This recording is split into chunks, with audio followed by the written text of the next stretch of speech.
आजच्या सगळ्या सभा रद्द करा. हो हो, वाकणीसांवर झालाय गोळीबार आणि इलेक्शन इतकाच वाकणीसांचा जीव माझ्यासाठी प्यारा आहे. आजचं सगळं शेड्यूल उद्यावर ढकला. कळवतो मी कळवतो तुम्हाला. साहेब,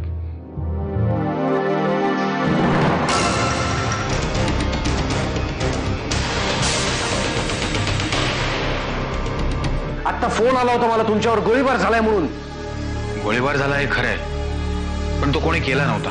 मी घडवून आणला होता. साहेब, माझ्याकडे दुसरा पर्यायच नव्हता. आता भाषणबाजी बंद करा आणि स्पष्ट काय झालं ते सांगा. साहेब, वामनरावांनी राजनला जामिनावर सोडलं.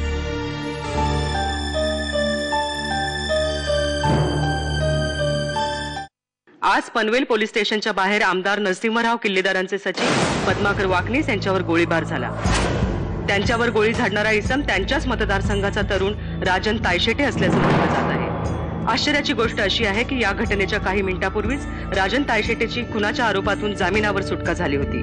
पोलिसांनी उत्तरादाखल केलेल्या गोळीबारात राजन तायशेटे जखमी झाला, पण तरीही तो पळून जाण्यात यशस्वी ठरला. पोलीस त्याचा शोध घेत आहेत. अगं वेडाबाई, आज भाजी इतकी अप्रतिम झाली आहे ना, अगदी आईसारखी. तीच चव, तेवढंच मिठाचं प्रमाण, तितकंच तिखट. हा लाजवाब. खरंच आई शपथ. मध्येच काय उपटला? विचार तुझ्या लाडक्या वाकणीसांनाच. त्यांचेच प्रताप आहेत हे. पण याच्यात वाकणीसांचा काय दोष आहे? त्यांच्यावरच तर गोळीबार झालाय. काही झालेलं नाही तुझ्या वाकणीसांना. चांगले ठणठणीत आहेत ते. त्यांनीच घडवून आणलाय हा बनाव. जानकी, जरा माझ्या रूम मध्ये चल ना. का? काय नाही, तुला काहीतरी दाखवायचंय. चल. अगं चल ना. चल. हा चल.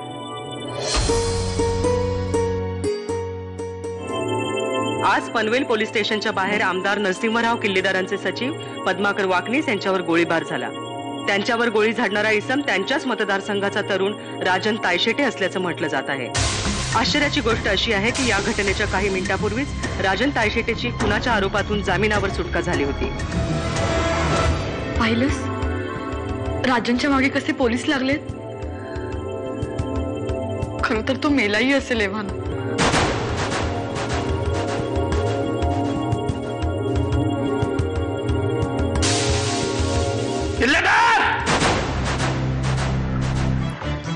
काय अवस्था करून घेतली अशी स्वतःची.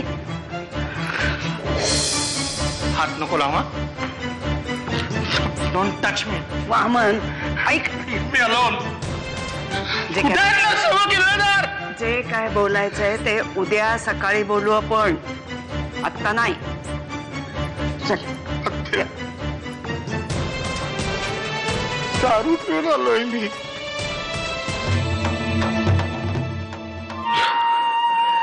त्या राजांना काही होणार नाही असं म्हणाली होतीस तू.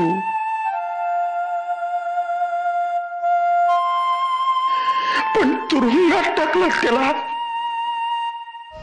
या प्रकरणातला तुझा सगळा इंटरेस्ट संपला. झालं ते झालं. पश्चाताप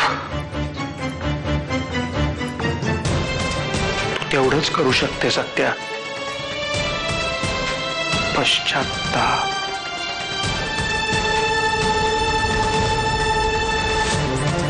पण मी मात्र मनात ठरवलं ना,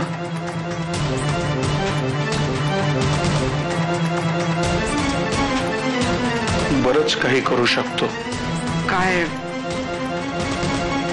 काय करायचं ठरवलंस तू? जानकीला जाऊन सगळं खरं खरं सांगेन.